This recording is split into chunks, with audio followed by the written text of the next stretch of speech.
Hello and welcome back to another breaking news update. My name is Jimmy Boyd and you were watching Boyd News. I want to thank you so much for tuning in today. I have some breaking news coming out here for you, and I want to bring you an update regarding Ukraine and this war against Russia. So let's talk about Volodymyr Zelenskyy, the president of Ukraine. So he came out recently on an interview, and during this interview, he was talking about the fact that if Congress does not pass this aid soon, this aid package, this is a $60 billion aid package, that Ukraine will have to start retreating here in small steps, is what he said.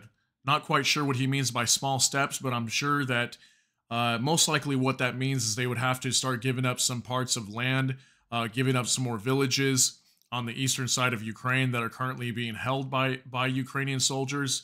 They probably have to start retreating and giving those up a little bit at a time until they get this aid passed.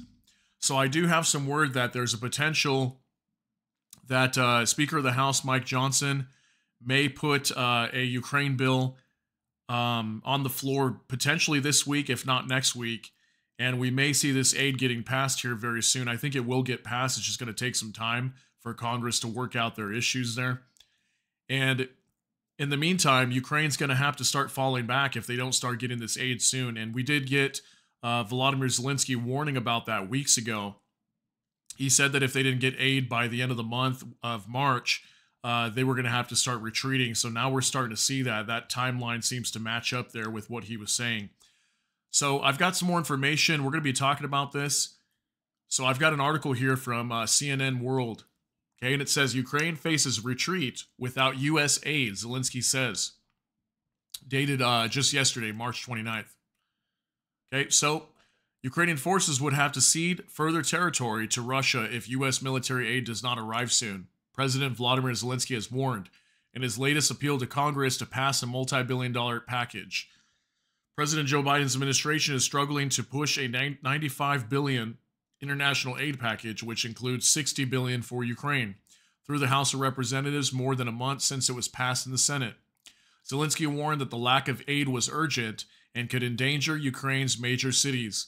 If there is no U.S. support, it means that we will have no air defense, no Patriot missiles, no jammers for electronic warfare, no 155 millimeter artillery rounds, he told the Washington Post during a recent interview published Friday.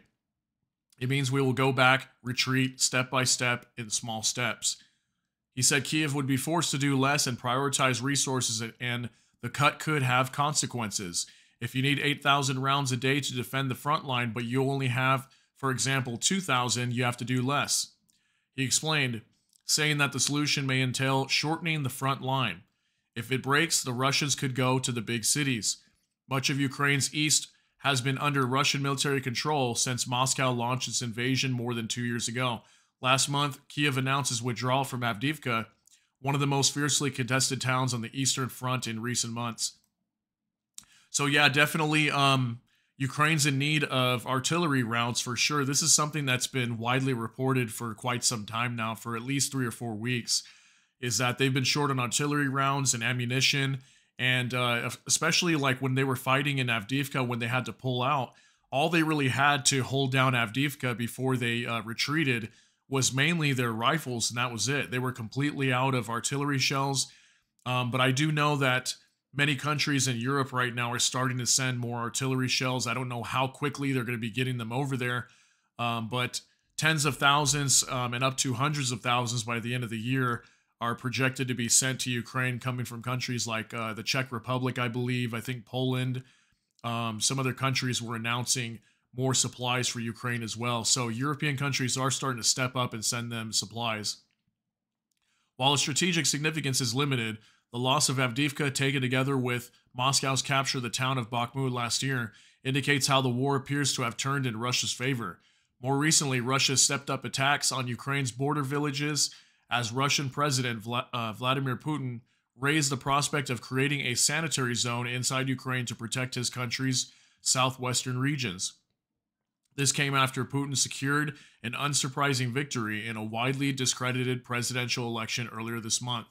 Uncertainties linger over the U.S. aid bill, which may not look like the $95 billion package the Senate passed, but Republicans keener to see some kind of loan program, while Democrats may have reservations on any additional conditions the Republicans may float for the package to pass. So there is a possibility this bill is probably going to change.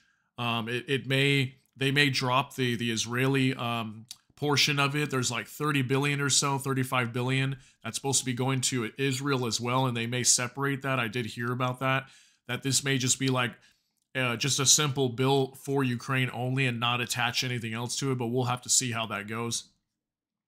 House Speaker Mike Johnson has signaled an openness to a separate bipartisan plan in the House and told GOP lawmakers that he may schedule floor time after Easter recess. So that's going to be coming up probably this week. Meanwhile, Zelenskyy said Ukraine is scrambling to find some way not to retreat. The goal for Ukraine so far is to keep the frontline situation stable. According to Zelenskyy, if the front line remains stable, Ukraine can arm and train new brigades in the rear to conduct a new counteroffensive later this year, he said. The president said Ukraine's options depend on what Congress decides. We can't waste time anymore. Ukraine can't be a political issue between the parties, he said. So clearly here, Ukraine's in a tough spot. And we do know that, the longer it takes to get this aid to go to Ukraine, the more they're going to continue to struggle here and the faster they're going to run out of supplies. And I think some people are probably worried too that, okay, let's say they pass this bill next week or 2 weeks from now. Well, it's still going to take, maybe weeks or months just to get all this equipment even over to Ukraine. Can they probably fast track some of it soon? Yeah, maybe. And it may help them stay in the fight. But it's going to take some time to get all this to the front line anyway. So we're looking at like a month and a half delay in supplies just because of this aid bill being held up. Because prior to this, Congress, along with many executive orders signed by President Biden, were just constantly sending hundreds of millions and many times billions in aid to Ukraine.